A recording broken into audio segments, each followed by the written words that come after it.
কি ছিল তোমার কথা, তোকা বইরা দিবা ব্যথা, ব্যথা দিতে একবার ভাবলা না। আসসালামু আলাইকুম, সবাই কেমন আছেন? আশা করি সবাই অনেক ভালো আছেন। তো আমি আমার শ্বশুর বাড়িতে আসছি আজকে 4-5 দিনের জন্য বেড়াইতে। তো এই দুইটা গরু হলো আমার ননাসের, আমার বড় যে ননাস তার এই গরু দুইটা, আর আমাদের গরু হলো একটা। তো এইখানে কথা বুঝবেন না কেন, এখানে হাল চাষ করতেছে ধান চাষের জন্য। অনেকেই হয়তো আমার কথাগুলো বুঝবেন না। এই যে এটা হলো আমাদের গরু, গরুর 8 মাস চলতেছে, গরু মানে গর্ভবতী। আর ওই যে হলো একটা ছাগলের ছাউ, এটা হলো আমার ননাসে। তো অনেকেই আমি ভিডিও করে দেখি, অনেকেই অনেক কথা বলেন। দেখেন আপনারা কি বলেন না বলেন, এত কিছু আমার দেখার দরকার নেই। আমি ভিডিও করতেছি, আমি ভিডিও করে যাবো। কে কি কইলো না কইলো এত কিছু শোনারও দরকার নেই, দেখারও দরকার নেই। ঠিক আছে,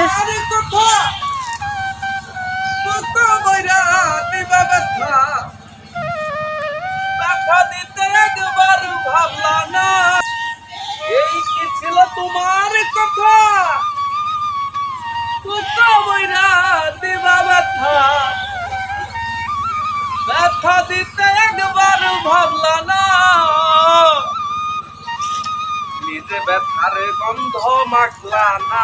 আমার ছেলে নাচে। কথা দিয়া কথা রাখলা না। যাই হোক, আমাদের এই গরুটার জন্য সবাই দোয়া করবেন। সে যেহেতু গর্ভবতী, তার মানে অনেক অসুস্থ। তো সবার জন্য দোয়া করবেন, আমাদের জন্য দোয়া করবেন, গরুর জন্য সবাই দোয়া করবেন। আর আমাদের ভিডিওটা হয়তো আপনাদের ভালো নাও লাগতে পারে। তো এই দেখেন আমাদের ধান ক্ষেত, এখানে কাজ করতেছে, হাল চাষ করতেছে। তো এখানে পরবর্তীতে ধান লাগানো হবে। কি করে? ক্ষেত বুনে। ও ক্ষেত বুনে, হাল চাষই তো করতেছে। এই যে হাল চাষ না করলে ক্ষেত কেমনি বুনবো? আর যাই হোক, এক এক ধরনের এক একজনের এক এক ভাষা।